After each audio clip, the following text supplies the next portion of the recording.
The countdown is on. The Boston Marathon just days away. The runners focused for months, if not years, on one thing and one thing only, making it to that finish line on Boylston Street. But here at Chronicle, we've always been about the journey as much as the destination. So we've decided to give the marathon route itself the main streets and back roads treatment.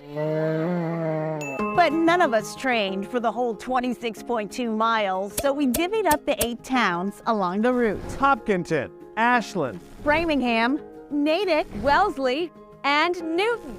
And I've got the anchor leg, bringing it home in Brookline and Boston. Think of it as a relay. We'll be passing the baton, as it were, as we make our collective way to the finish line, staying hydrated and picking up interesting stories along the way. Finish? We're just getting started. So lace them up, folks. It's time for Chronicle's main streets and back roads of the Boston Marathon route. This is Chronicle on WCVB Channel 5. Where else to begin but the starting line in Hopkinton? This town of around 19,000 justifiably proud of its annual star turn in the world's most famous marathon. One can hardly turn a corner in Hopkinton without bumping into another marathon monument. There's even a statue to a homegrown Hopkintonian, a legendary local sprinter who vaulted to international fame a few years ago. The legend of Emily the Cow began on a chilly November day in 1994 at a Hopkinton slaughterhouse when a heifer in the holding pen decided the time was right to take matters into her own hooves. She definitely knew what was on the other side of the doors. She hopped a gate and took it on the lamb. She just ran for her life, and the pursuit began.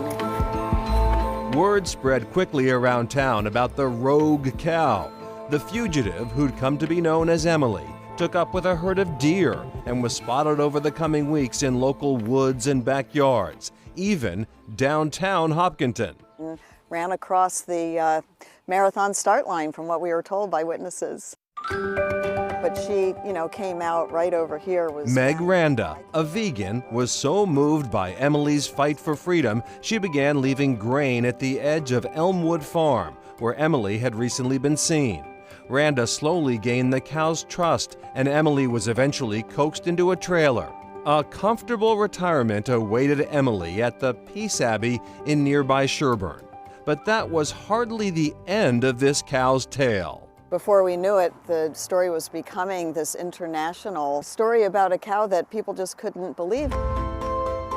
Emily's dramatic story was picked up by People magazine. Movie rights were negotiated. TV crews came from India and London.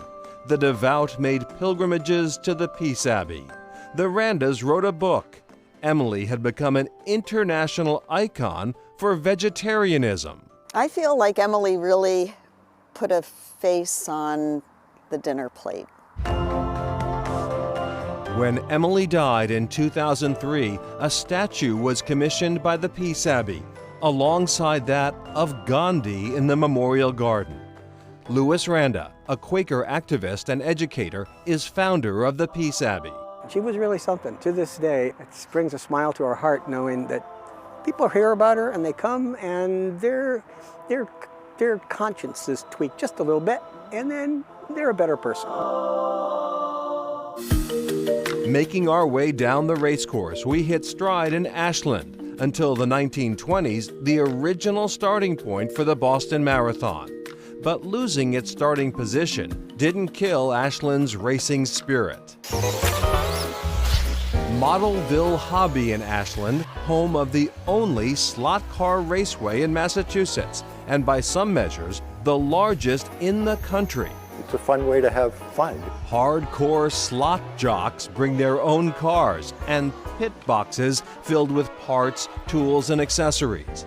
But most who come here rent their cars by the quarter hour.